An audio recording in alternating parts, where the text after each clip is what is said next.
Hello दर्शक बंधु lilies Holmes kitchen को आपण मानक पुणी थे मुझे स्वागत करुच्ची।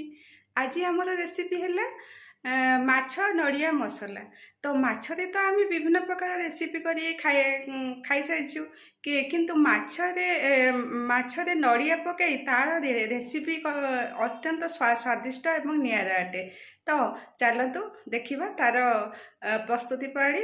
तो आपण मानक मु सब गोटे रिक्वेस्ट कर मो वीडियो जो मैंने देखुं से माने प्लीज प्लीज दयाकोरी मोर वीडियो को सब्सक्राइब करूँ, लाइक करूँ, जहाँद्वारा मुझे आपण मानक नुआ नुआ रेसिपी आनी मुझे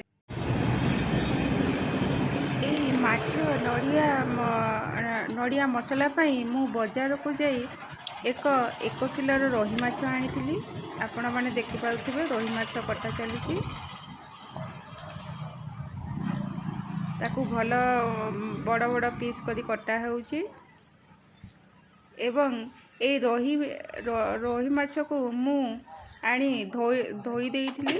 धोई सारला परे सेटारे नून स्वाद अनुसार नून हलदी एवं लंका गुंड देई एवं ता सहित गोटे लेंबू रस देई ताकू गोळेई देइथिली।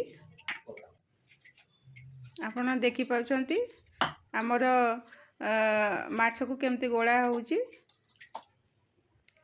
तापरे ताकू किछि समय पई 20 मिनिट पई मु मैरिनेट करके रखी देइथिली। तो से मैरिनेट हेबा भितरे तापरे आमर पियाज को काटी दबा। पियाज देखि पाउछंती पियाज गुडा को केमती मु छोट छोट पीस करी काटुची।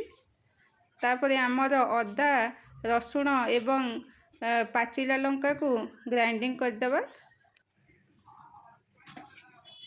तापरे आमर टमाटो को मु एठी 2टी टमाटो नेइची। टमाटो को छोट छोट पीस करी काटी दबा। तापरे काटी साइला परे ताकू भी मध्य ग्राइंडर जार रे ताकू ग्राइंडिंग कर दबा।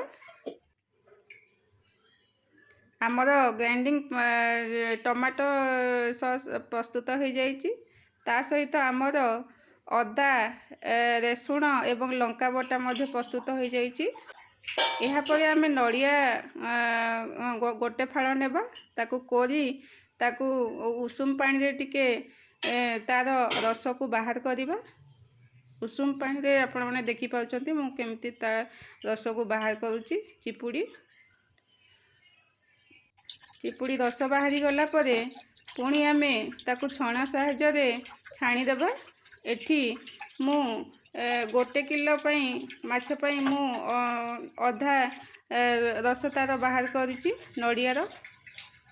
आमर समस्त सामग्री वर्तमान प्रस्तुत हो जाइए। चलतु आमे प्रस्तुत करिबा। कड़े बसे तेल को गरम करवा एवं तेल गरम हो गला परे आमे माछ को छाणी देबा।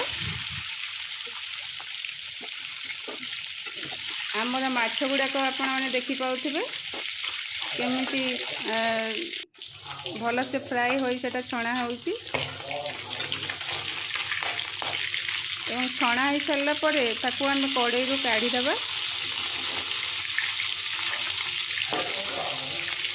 माछ को टिके आमे कड़ा करी ताकू टिके छाणीबा।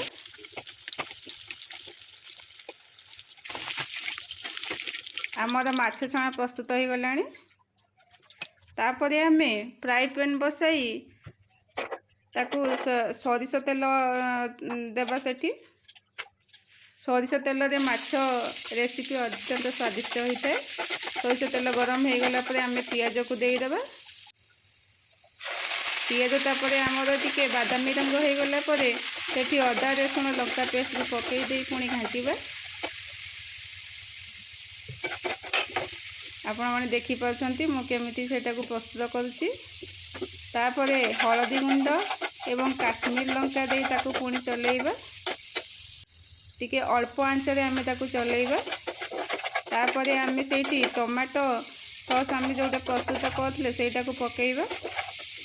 टमाटो सॉस को टिके चलेइला परे तापरे सेठी आमे गरम मसला पकेइ देबा।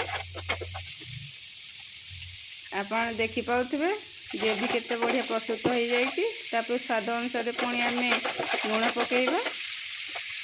आम आगु तो माछरे लुण देते तेणु एवं से अनुसार आम आमर ग्रेवी रे अल्प लुण देबा।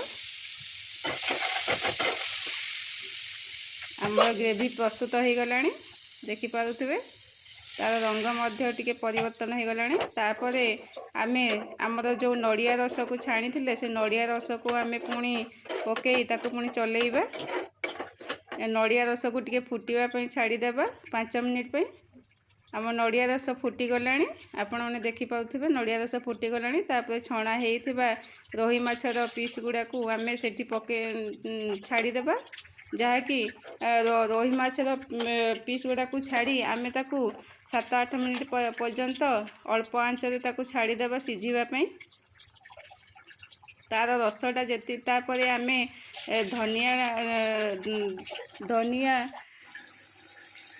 को पकईदेबा। आपण मैंने देखिपे आमर रेसिपी बर्तमान प्रस्तुत हो सारी। केते स्वादिष्ट देखा जाउची। आपण माने सेटा बनै खाइले जानीपारे केते स्वादिष्ट। तापर आम थाली रे परसी देबा।